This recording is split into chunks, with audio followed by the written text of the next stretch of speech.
धर्मराज युधिष्ठिर ने कहा, हे भगवान, मैं आपको नमस्कार करता हूँ। आपने वैशाख मास के कृष्ण पक्ष की एकादशी अर्थात वरुथिनी एकादशी के बारे में विस्तार पूर्वक बतलाया।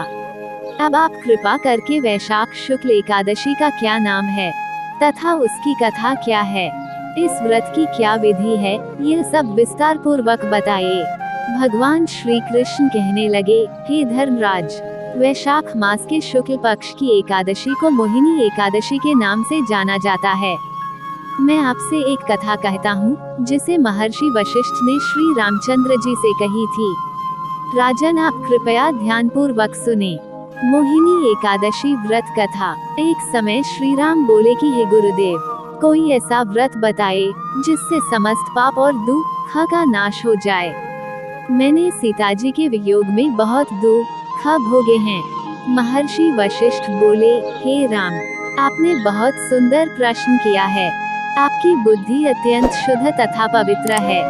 यद्यपि आपका नाम स्मरण करने से मनुष्य पवित्र और शुद्ध हो जाता है, तब भी लोकहित में यह प्रश्न अच्छा है।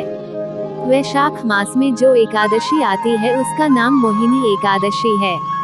इसका व्रत करने से मनुष्य सब पापों तथा दुखों से छूटकर मोहजाल से मुक्त हो जाता है। मैं इसकी कथा कहता हूँ, ध्यान पूर्वक सुनो। सरस्वती नदी के तट पर भद्रावती नाम की एक नगरी में द्युतिमान नामक चंद्रवंशी राजा राज करता था। वहाँ धन धान्य से संपन्न व पुण्यवान धनपाल नामक वैश्य भी रहता है। वह अत्यंत धर्मालु और विष्णु भक्त था। उसने नगर में अनेक भोजनालय, प्याऊ, कुएं, सरोवर, धर्मशाला आदि बनवाए थे। सड़कों पर आम, जामुन, नीम आदि के अनेक वृक्ष भी लगवाए थे। उसके 5 पुत्र थे, सुमन, सद्बुद्धि, मेधावी, सुकृति और दृष्ट बुद्धि। इनमें से 5वां पुत्र दृष्ट बुद्धि महापापी था। वह पितर आदि को नहीं मानता था।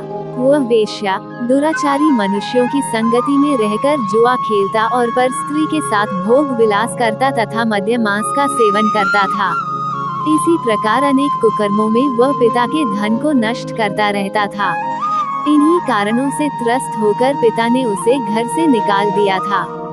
घर से बाहर निकलने के बाद वह अपने गहने एवं कपड़े बेचकर अपना निर्वाह करने लगा। जब सब कुछ नष्ट हो गया तो वेश्या और दुराचारी साथियों ने उसका साथ छोड़ दिया। अब वह भूख प्यास से अति दुखी रहने लगा। कोई सहारा न देख चोरी करना सीख गया। एक बार वो पकड़ा गया तो वैश्य का पुत्र जानकर चेतावनी देकर छोड़ दिया गया, मगर दूसरी बार फिर पकड़ में आ गया।